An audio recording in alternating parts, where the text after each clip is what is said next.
ఈ రోజు నాకు కింది నుంచి చిట్టీలు వస్తా ఉన్నాయి. నిన్న సాయంత్రం జానారెడ్డి గారింట మేము కూర్చున్నాం. మొత్తం నార్త్ తెలంగాణకు పవర్ కట్టు అంటే ఏం జరుగుతుందో ప్రజలకు తెలియదు. నార్త్ తెలంగాణ జిల్లాలకు కేబుల్ ప్రసారాలు కట్టు, కేబుల్ తీగలు కట్టు.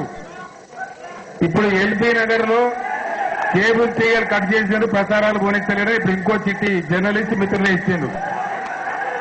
నేనేమంటున్నా అంటే ఈ పవర్ కట్స్, కేబుల్ కట్స్, నీ బుల్లెట్ ఫట్స్ అని ఎవరన్నా మూర్ఖులు ఈ ప్రపంచంలో ప్రజలను కలిపి ఉంచుతామని అనుకుంటారా? ఇది జరిగే పనేనా? ఇది జరుగుతుందా? సాధ్యమవుతుందా? అందువల్లనే ఇంకా ఈ పిచ్చి ప్రయత్నాలు మాని అసలు ఒక్క నిజం చెప్పానంటే ఇక్కడ కూర్చున్న ఇంతమందిని రాజీనామా చేసి వచ్చిన తర్వాత అయ్యా రోసయ్య గారు, నీ కుర్చే కట్ అయిపోయింది, నీ పవరే కట్ అయిపోయింది, ఇంకా నువ్వేం కట్ చేస్తావు నాకు అర్థం కాదు. సీఎం నెత్తురు పౌరుషమేమని ఉంటే ఈ రోజు ఎమ్మెల్యేల అందరం మీకు వెళ్ళిపోతున్నాం, స్పీకర్ దగ్గరనే కూర్చుంటాం, బిడ్డ మా రాజీనామాలు ఆమోదించమని ఆయన్నే ధర్నా చేస్తాం అవసరం అనుకుంటే, నీ ముఖ్యమంత్రి పదవి అయిపోయింది, ఇంకా నువ్వేం కట్ చేస్తావు నాకు అర్థం కాదు. ఈ దిక్కుమాలిన కట్లు, పట్లు, బొట్లు కాదు, బుల్లెట్ దెబ్బలు తిని లక్షల లీటర్ల రక్తాన్ని దారబోసిన చరిత్ర ఉన్న వీర గడ్డ ఈ తెలంగాణ. కాబట్టి ఇవన్నీ మానుకోండి, ఇవన్నీ మంచి పద్ధతులు కాదు. ఇలా తెలంగాణ ఏకమైంది. ఈ రోజు ఈ సమావేశంలో మనం పాడుకోవచ్చు, ఆడుకోవచ్చు, ఎన్నైనా మాట్లాడుకోవచ్చు, అన్ని మన గుండెల్లో ఉన్నాయి. నేను ఒకటే ఒక మాట మీకు మనవి చేస్తా ఉన్నాను. దెబ్బలు తింటున్న విద్యార్థులను చూసే గుండెలవిసి కన్నీళ్లు వస్తా ఉన్నాయి. కానీ యావత్తు తెలంగాణ, ఏకమైన తెలంగాణ, ఈ జాతి పిడికిలెత్తిన వైనం చూస్తుంటే ఆనంద బాష్పాలు కూడా రాస్తా ఉన్నాయి. మనం ఎన్ని పాటలు పాడినా ఢిల్లీకి పోవు, మీడియా సరిగా చూపెట్టదు, వాళ్ళ కిరికేసి చూపెడతారు తప్ప మనం చూపెట్టరు. అందువల్ల నాకు ఇంగ్లీష్ ఛానల్స్ వాళ్ళు, ఉర్దూ ఛానల్స్ వాళ్ళు దయచేసి ఇక చాలా ఉంటే బెదిరింపులు కాబట్టి భయపడతామే. ఐజీ అనురాధ బెదిరిస్తుంది, పూర్ణచంద్రరావు బెదిరిస్తాడు, వీళ్ళందరికీ ఉగాది పూర్ణం పెట్టినట్టు పెడతాం. తెలంగాణ ఏం బాధ లేదు.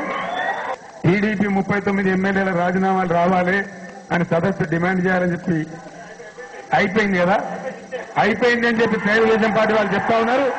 వారికి కూడా నేను పూర్తి స్థాయిలో ధన్యవాదాలు తెలియజేస్తా ఉన్నాను. అంటే ఎంపీలు ఎమ్మెల్యేల సంఖ్య గడుపుకుంటే ఇంతకుముందు నేను చెప్పిన మాట, బీజేపీ 2 రాజీనామా, టీఆర్ఎస్ 10 రాజీనామా, కాంగ్రెస్ 50 మంది మంత్రులు ఉన్నారు, వాళ్ళు చివరి ప్రయత్నం ఢిల్లీ పోదామంటున్నారు. మిగిలిన 40 రాజీనామా, ఎమ్మెల్సీల రాజీనామా. మరి నీ కుర్చీ ఇంకెక్కడన్నా దోచేయా నాకు అర్థం కాదు. నీ కుర్చీ ఉన్నట్టా పోయినట్టా? నీకేమైనా నైతికత ఉన్నట్టా? పంజాబ్ పారామిలిటరీ ఢిల్లీ నుంచి దిగుతున్న విమానం అని చెప్తున్నారు, ఎదుర్కోవడానికి సిద్ధంగా ఉంటాం, ఏం భయపడం. ఈ పేరాలు బుల్లెట్ తెలంగాణ ఉద్యమాన్ని ఆపలేవు. ఇప్పటికైనా నేను నిన్న కూడా జానారెడ్డి గారు కావచ్చు, నేను కావచ్చు, మా జీవన్ రెడ్డి గారు కావచ్చు, నిన్న జమైనటువంటి ఎమ్మెల్యేలు మా కొమ్మిరెడ్డి రాములు గారు కూడా ఉన్నారు, ప్రజారాజ్ అనిల్ గారు కూడా ఉన్నారు. అందరం కలిసి మా విద్యార్థులను తమ్ముళ్ళు మీ కాళ్ళు మొక్కుతాం, గడబడి చేయకండి అని చెప్పినాం తప్ప ఎక్కడ కూడా హింసకు బొమ్మని చెప్పలే, ధ్వంసం చేయమని చెప్పలే, విధ్వంసాన్ని చెలరేగించమని చెప్పలే. అది మా విధానమే కాదు. కానీ మా డిమాండ్ పోతున్నప్పుడు, మా కళ్ళ ముందే మా బిడ్డలు నెత్తురు కారుతున్నప్పుడు ఊరుకోలేక అక్కడక్కడ కొన్ని పోరాటాలు జరుగుతాయి. దీనిలో కూడా నేను ఇంకో మాట చెప్తా ఉన్నాను. నాకు మొన్న నుంచే చాలా హెచ్చరికలు వచ్చినాయి. అన్నా ఉద్యమం తీవ్రంగానే రాయలసీమ గుండా ముఠాలు వస్తాయి, మనం అప్రమత్తంగా ఉండాలి హైదరాబాద్ అని చెప్తా ఉన్నారు. ఇప్పుడు కొన్ని బస్సులు కాల్చి, కొన్ని వడుగొట్టి, అది కూడా బదనాం మన మీద నూకేటువంటి కొన్ని లభంగ ముఠాలు కూడా వస్తాయి. వాళ్ళని దొరకబడదాం, వాళ్ళ సంగతి కూడా చెప్పాలని చెప్పి నేను ఎక్కడికక్కడ మనందరికి మనవి చేస్తా ఉన్నాను. కాబట్టి మనందరం రేపు పూర్తి స్థాయి కార్యాచరణ చేసుకొని ముందుకు పోదాం.